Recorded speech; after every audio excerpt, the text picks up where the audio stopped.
आखिर फैक्ट्री में कैसे बनता है गुटखा और क्या सच में इसमें कांच के टुकड़े मिलाए जाते हैं?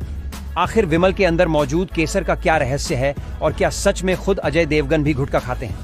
आखिर गुटखा बनाने में कौन सी जानवर की चर्बी का इस्तेमाल किया जाता है? आइए जानते हैं। सुपारी के छोटे पौधे जब बढ़कर घनी कतारों में खड़े होते हैं तो देखने में वे किसी छोटे जंगल जैसे लगते हैं। इन हरे भरे पेड़ों से जो फल निकलते हैं वही बाद में सुपारी बनते हैं, लेकिन इनके इस्तेमाल तक पहुंचने का पूरा सफर बेहद लंबा और मेहनत भरा होता है। पेड़ों से जब फल पककर तैयार हो जाते हैं तब इन्हें तोड़ लिया जाता है और फिर सबसे पहला काम होता है इन्हें धूप में सुखाना, ताकि इनके भीतर की सारी नमी निकल जाए और वे अच्छे से सूख जाएं। इस दौरान कई जगह प्राकृतिक धूप की बजाय कृत्रिम गर्मी का भी सहारा लिया जाता है ताकि प्रक्रिया जल्दी पूरी हो सके। जब ये ड्राई हो जाते हैं तब इन्हें औरतों को सौंपा जाता है जो इन्हें काटने का काम करती हैं। अक्सर उनकी हथेलियों पर कपड़ा बांधकर सुपारी फाड़ी जाती है, क्योंकि ये काम मुश्किल होने के साथ खतरनाक भी है। छोटे छोटे टुकड़ों में काटे जाने के बाद इनका इस्तेमाल तंबाकू और पान मसालों में मिलाने के लिए किया जाता है, और यहीं से इस पूरी कहानी का असली खतरनाक पहलू शुरू होता है। तंबाकू बनाने की प्रक्रिया शुरू होती है बीज से।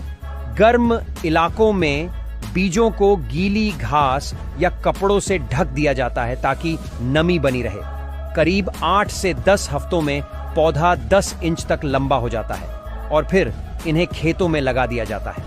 इसके बाद जब पत्ते बढ़ते हैं और सूखते हैं तो असली खेल शुरू होता है। इन सूखे पत्तों को छोटे छोटे टुकड़ों में काटकर तंबाकू तैयार किया जाता है, लेकिन इसे साधारण रूप में नहीं बेचा जाता, बल्कि इसमें जो चीज मिलाई जाती है वही इसे जानलेवा और खतरनाक बनाती है, और वह है बारीक किया हुआ कांच।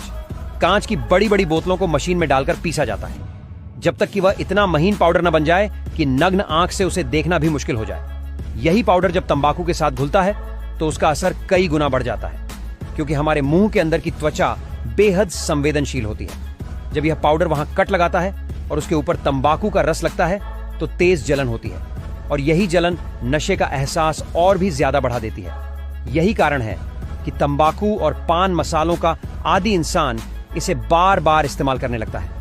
हर छोटे पाउच में सिर्फ सुपारी या तंबाकू ही नहीं, बल्कि बारीक कांच की तेज धारें होती हैं जो धीरे धीरे मुंह और गले के अंदरूनी हिस्सों को काटती रहती हैं। कई लोग इस दर्द को शुरुआत में मामूली मान लेते हैं, लेकिन यही छोटी छोटी कट्स आगे चलकर कैंसर जैसी गंभीर बीमारी का कारण बन जाती है। इस मिश्रण में सुपारी, तंबाकू और कांच का पाउडर मिलाकर पान मसाले में डाला जाता है और फिर पैकिंग मशीन में भरकर बाजार में भेज दिया जाता है। देखने में रंगीन और स्वादिष्ट लगने वाला ये छोटा पैकेट दरअसल शरीर को अंदर से खोखला करने वाला जहर होता है।